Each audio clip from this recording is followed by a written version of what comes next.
Ava, I'm done pretending. The cabin is no longer yours. Stephanie and I filed the papers this morning, and your name is already off the deed.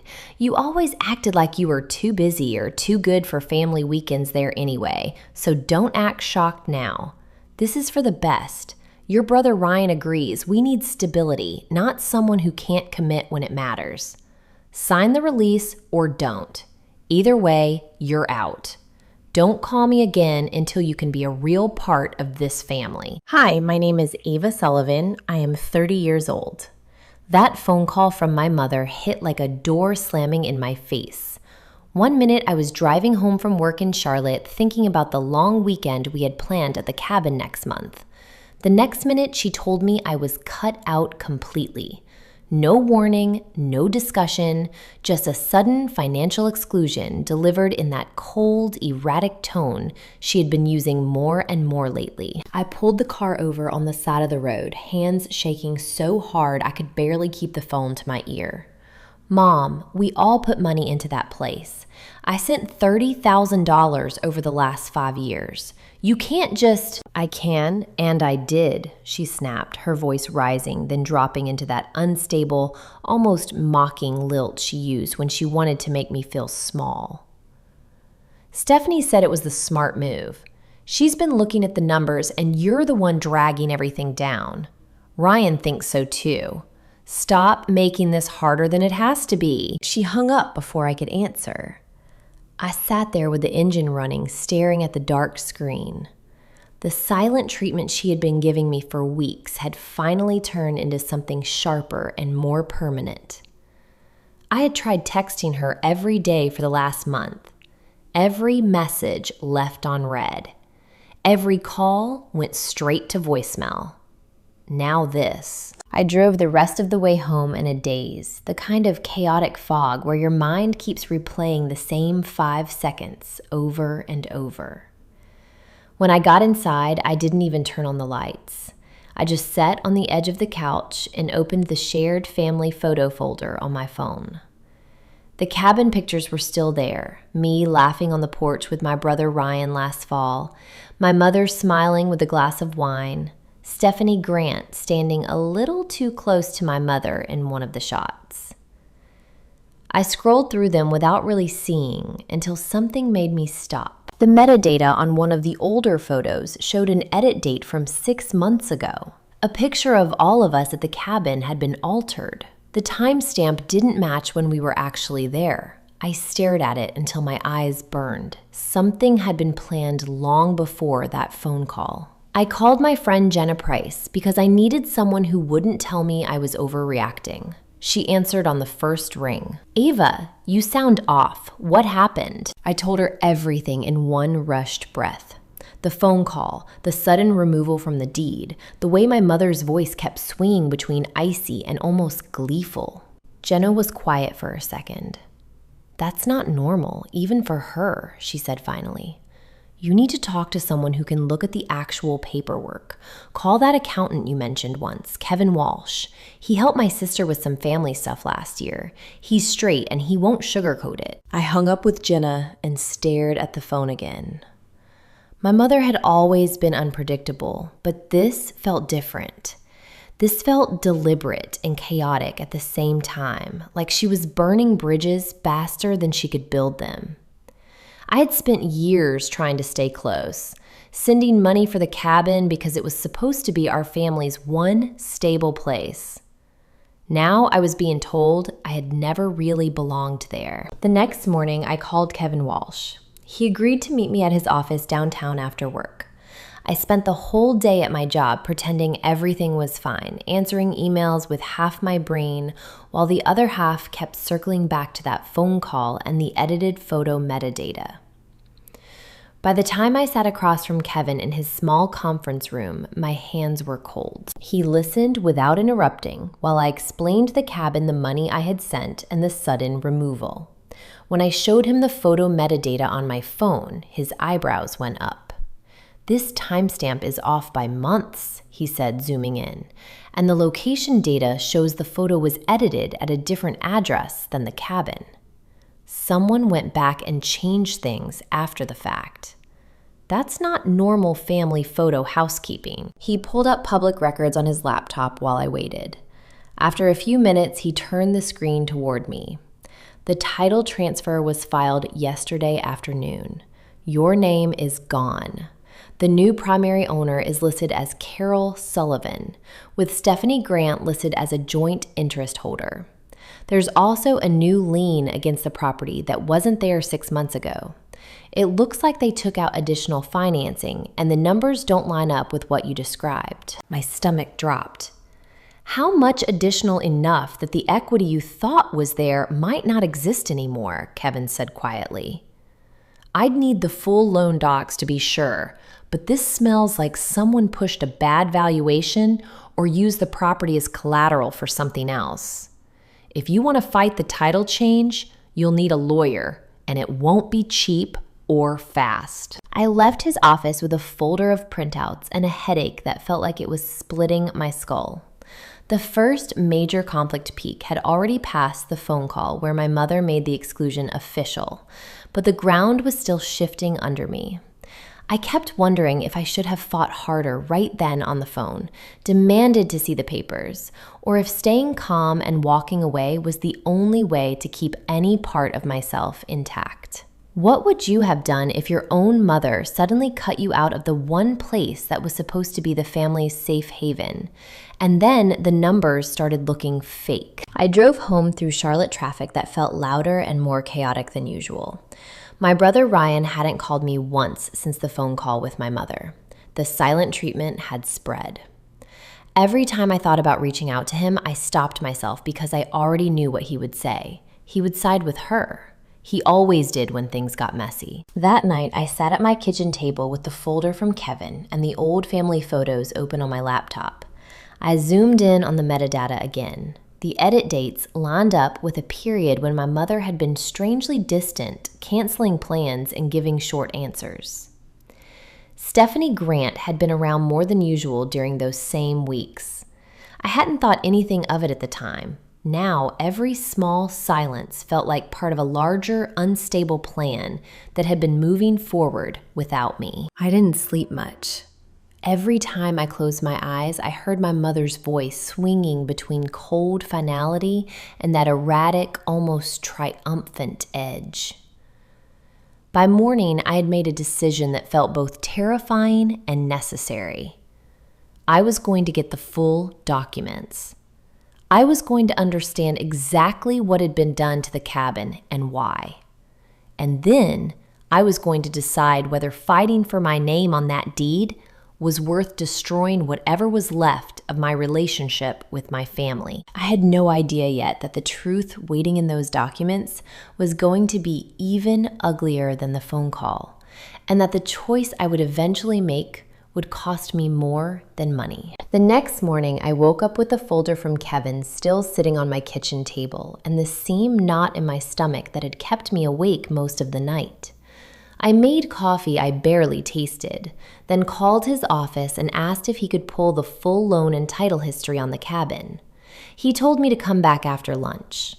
I spent the morning at work moving through my tasks on autopilot, answering messages from clients while my mind kept circling back to that edited photo timestamp and the way my mother's voice had swung from cold to almost triumphant on the phone. By the time I sat across from Kevin again, the afternoon light was cutting through the blinds in sharp lines across his desk.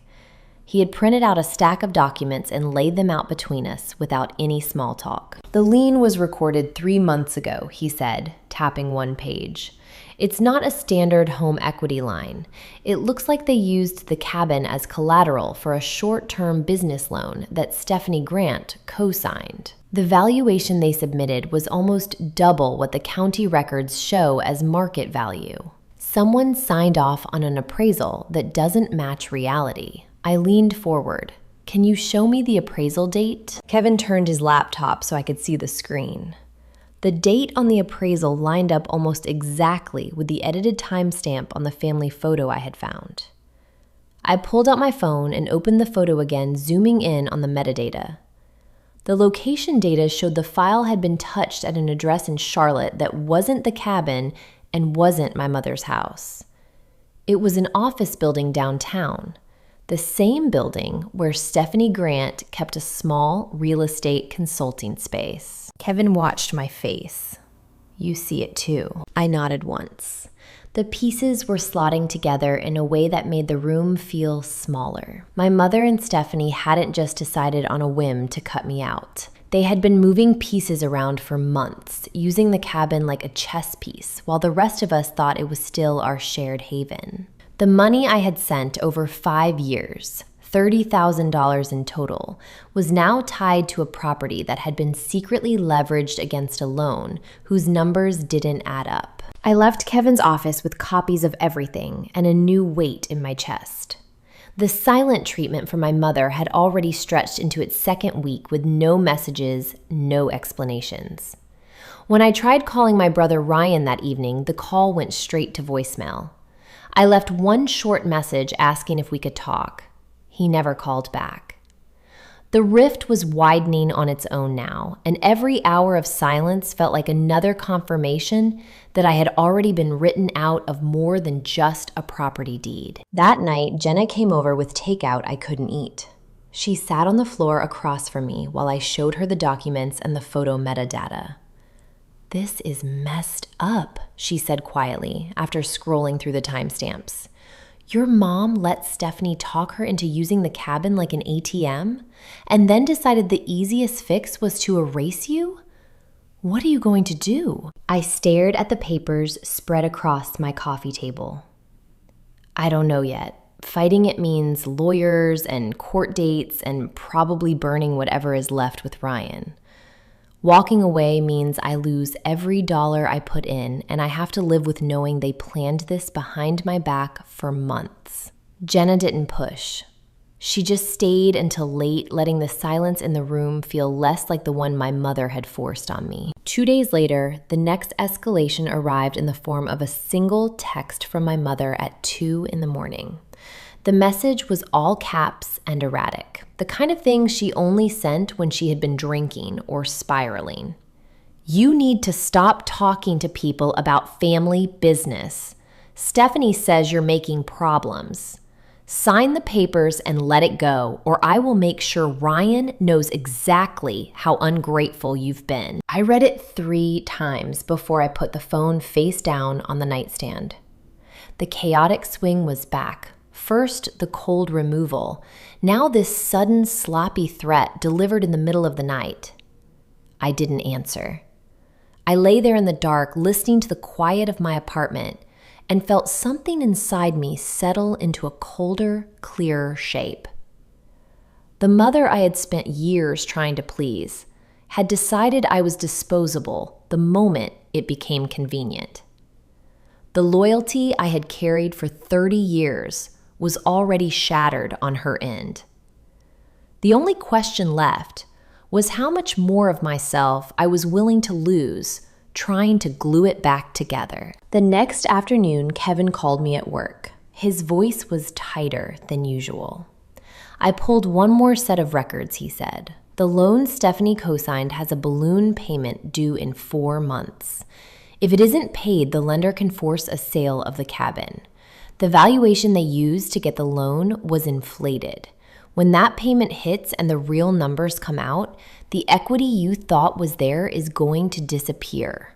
Fast." I stood in the break room with the phone pressed to my ear, watching my coworkers move past the doorway like nothing in the world had changed. My mother and Stephanie had taken a place that was supposed to be stable and turned it into something unstable and leveraged. And they had done it while giving me the silent treatment so I wouldn't ask questions. I thanked Kevin and told him I needed a day to think. When I got home that evening, I opened the old family photos again, this time looking at every timestamp and location tag. 3 more pictures had been edited in the same window of months when my mother had been canceling plans and Stephanie had been helping with paperwork. The evidence was quiet but undeniable. They had been building the case to cut me out while I was still sending money and believing the cabin was ours. I sat on the couch with the laptop open and the documents from Kevin stacked beside me. The choice that had been forming in the back of my mind for days was now sitting in front of me in black and white. I could hire a lawyer, fight the title change, and drag every secret into the light. Or I could accept that the mother I had known was gone, that the loyalty I had given was never going to be returned, and that staying in the fight would only tie me to an asset that was already sinking under the weight of someone else's bad decisions. My phone lit up with another text from my mother. This one was shorter, almost calm, which somehow felt more unstable than the all caps version.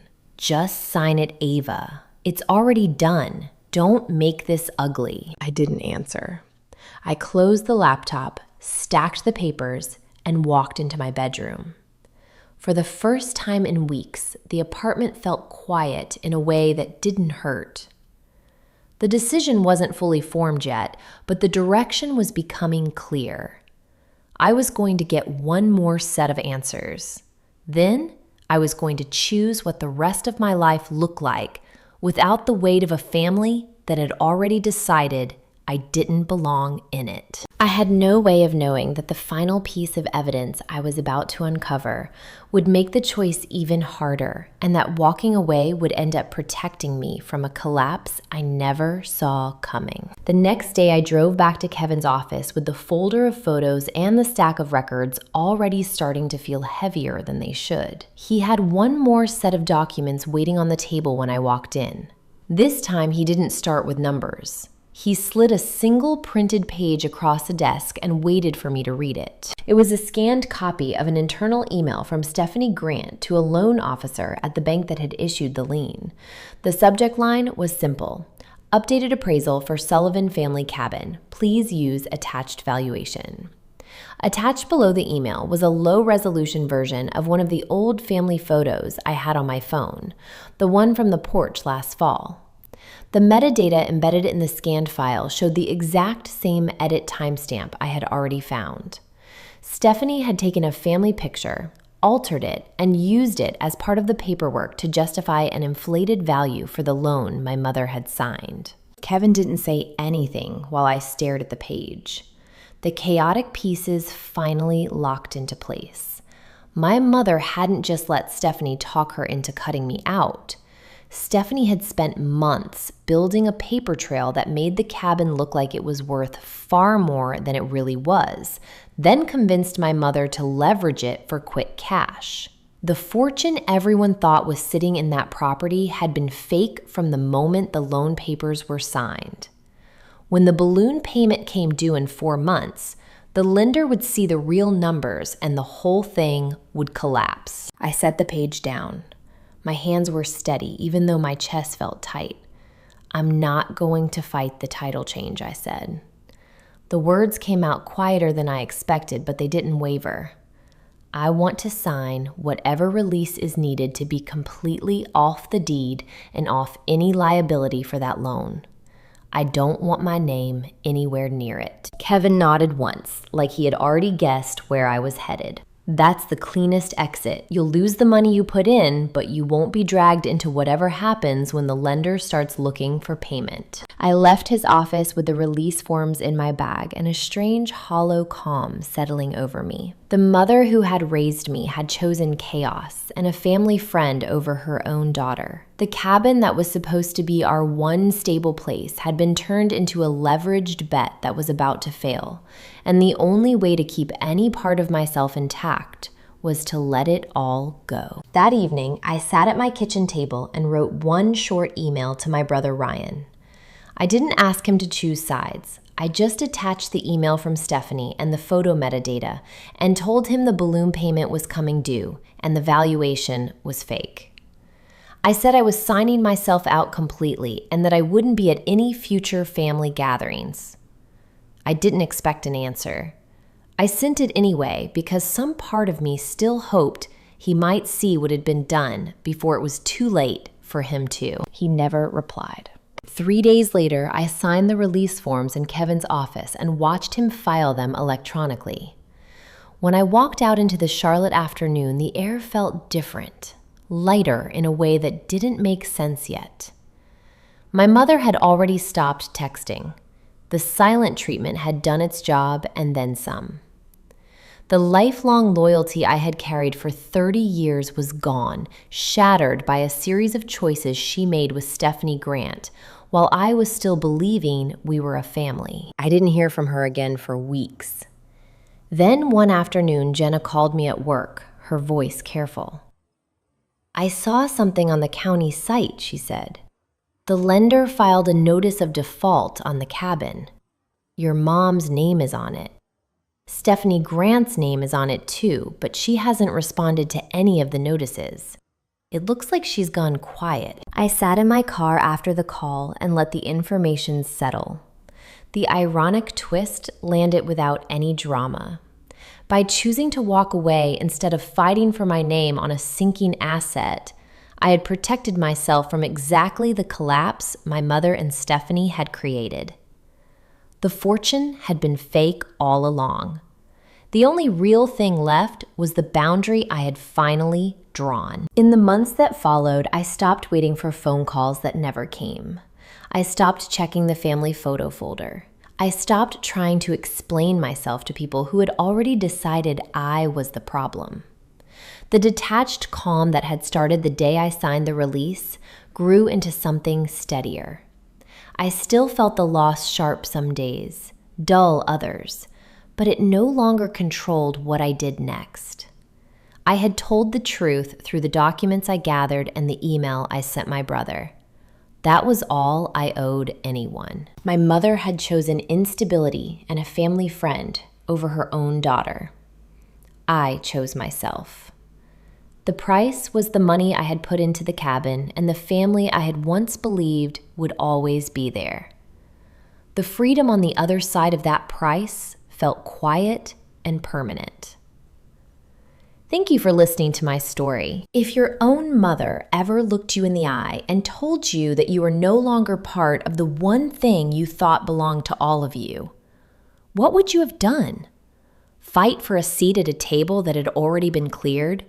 Or sign your name off the papers and walk away before the whole thing collapsed on top of you?